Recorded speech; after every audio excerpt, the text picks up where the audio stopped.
एक बार फिर जेल के दरवाजे खुले, एक बार फिर गुरमीत राम रहीम बाहर है। 25 अगस्त 2026 राम रहीम रोहतक की सुनारिया जेल से 31 दिन की फरलो पर बाहर आया और इसके बाद ही जेल से बाहर आने का उसका आंकड़ा पहुंच गया 17 बार। जी हां, 2017 में सजा होने के बाद राम रहीम को अब तक 12 बार पैरोल और 5 बार फरलो मिल चुकी है। अब सवाल सिर्फ ये नहीं है कि राम रहीम बाहर क्यों आया, अब सवाल यह है कि आखिर ये स्पेशल ट्रीटमेंट किस लिए दिया जा रहा है।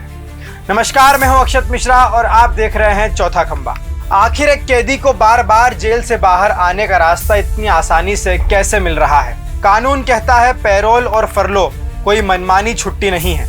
इसके लिए पात्रता, कैदी का आचरण, पुलिस रिपोर्ट, प्रशासन की सिफारिश और सक्षम प्राधिकारी की मंजूरी जैसे कई पहलू देखे जाते हैं।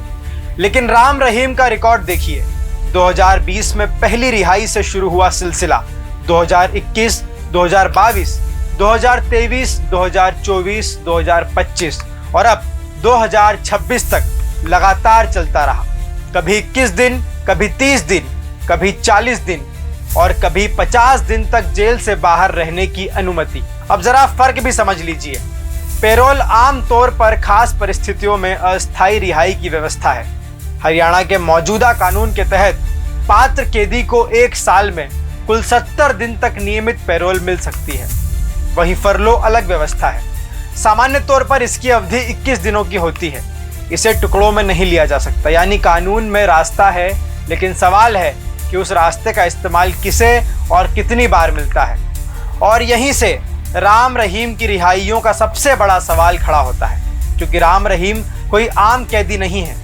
वह 2 साधियों के बलात्कार के मामले में 20 साल की सजा काट रहा है। पत्रकार रामचंद्र छत्रपति की हत्या के मामले में उसे उम्र कैद की सजा भी मिली है। फिर भी जेल से बाहर आने का सिलसिला लगातार जारी है और विवाद तब और गहराता है जब उसकी कई रिहाइयां चुनावों के आसपास हुई। 2024 में पंजाब एवं हरियाणा हाईकोर्ट ने भी उसकी लगातार अस्थायी रिहाइयों को लेकर सवाल उठाए थे और सरकार से पूछा था कि इसी तरह की परिस्थितियों वाले दूसरे कितने कैदियों को ऐसी रिहाई मिली। अब 2026 में फिर 21 दिन की फरलो और सवाल सीधा है कि कानून सबके लिए बराबर है। अगर पैरोल और फरलो कानून के तहत मिल रही है तो सरकार को साफ साफ बताना चाहिए कि हर बार पात्रता क्या थी, किस आधार पर थी और मंजूरी कैसे मिली। क्या इसी तरह का लाभ दूसरे पात्र कैदियों को भी मिलता है?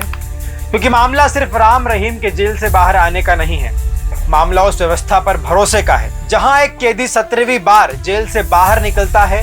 कानून अपनी जगह है, लेकिन जनता का सवाल भी अपनी जगह है। 17 बार बाहर आने के बाद भी आखिर ये सिलसिला कब तक? आपको क्या लगता है, कानून का सामान्य प्रावधान है या राम रहीम की रिहाइयों पर सरकार को और ज्यादा पारदर्शिता दिखानी चाहिए? आपकी राय कमेंट बॉक्स में जरूर बताइए और लगातार जानकारी के लिए देखते रहें चौथा खंबा।